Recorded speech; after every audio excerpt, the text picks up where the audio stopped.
Olá, hoje nós vamos tratar sobre as teorias do comércio internacional. As teorias do comércio internacional, modelo clássico e enfoque neotecnológico, modelo neoclássico e enfoque neofatorial, economia de escala, concorrência imperfeita e novos modelos, influência da demanda, teoria do comércio estratégico, o protecionismo, o educador, Deleuze, e a visão de Halperbach.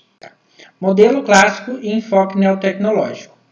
O modelo clássico ele começa com uma obra de Adam Smith, A Riqueza das Nações, que trata sobre uma visão contrária ao mercantilismo da época. O mercantilismo esse que via o mercado internacional como um jogo de soma zero. Esse jogo de soma zero seria que o país mais exportasse do que importasse, sempre causando um superávit na balança comercial. Adam era contra essa visão mercantilista, pois se todos os países adotassem essa medida, os países não existiriam comércio. Ou seja, os países apenas exportariam, eles exportariam para quem? Então, assim, não teria quem comprar. Então, Adam propôs um ganho global. Esse ganho global, ele envolve a necessidade dos agentes econômicos, trazendo para si o valor de bens. Ou seja, a estratégia ela determina o valor de um bem sobre o seu custo de produção, o que é necessário para produzi-lo. Então, assim, essa visão de Adam Smith, segundo a lógica que orienta todas as outras futuras teorias, seguindo do módulo Adam de ver, todas essas outras teorias elas seguem também esse mesmo padrão de maior oferta de produto pelo melhor custo, ou seja, quanto mais produz, menos ele custa. Em seguida temos David Ricardo, teoria dos custos comparativos. Ao considerar o trabalho um elemento diferencial, como determinar os custos e por seguinte comércio internacional, a teoria pressupõe que os países têm pleno acesso às demandas e fatores de produção. Seriam eles terra, capital, insumos, além do trabalho. A concorrência é perfeita. Não há limitações institucionais, como apontou David Ricardo. Há perfeita mobilidade dos fatores de produção. No pensamento ricardiano, representado pela sua teoria dos custos comparativos, o comércio é dado pelo diferencial de preços relativo, não absoluto, entre os países. Deste modo, pode haver países que tenham vantagens absolutas em todos os setores, né?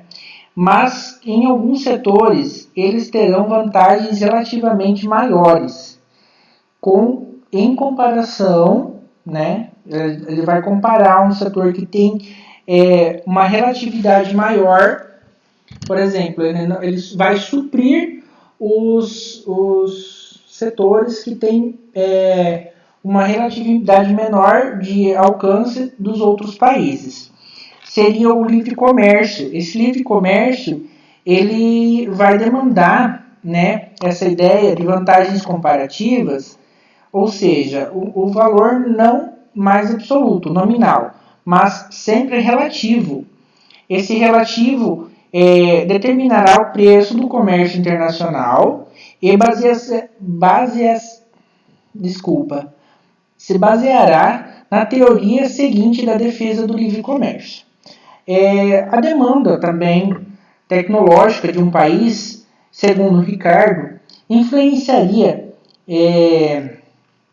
os custos de produção, né, para resultar no diferencial tecnológico entre os países. Essa determinante seria uma maior produtividade e um menor custo, segundo Ricardo. trazendo um maior comércio ao país, mais exportação e menos importação. Enfoque neotecnológico, defasagem tecnológica. Spencer, 1961.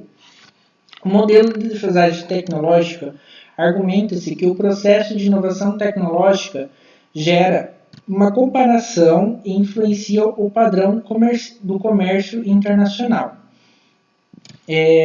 Influencia na medida em que o produto fora do país procura imitar a inovação do desempenho da exportação, desde que quando durar o tempo da defasagem até a imitação acabar.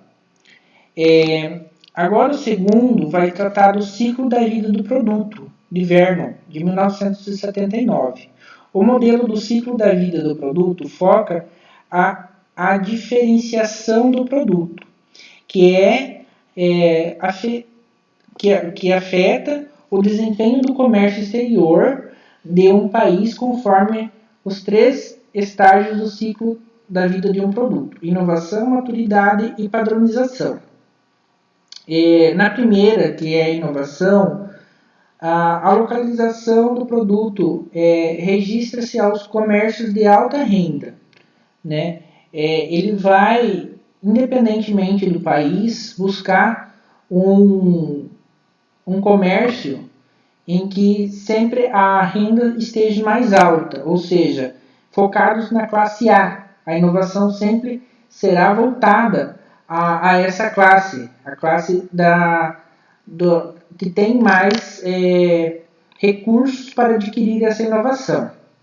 Por isso que quando a gente compra um produto novo, ele vai ser mais caro. Então, assim, quando sai um produto que supera esse, ele já vai barateando. Então, a inovação ela sempre vai buscar essa situação.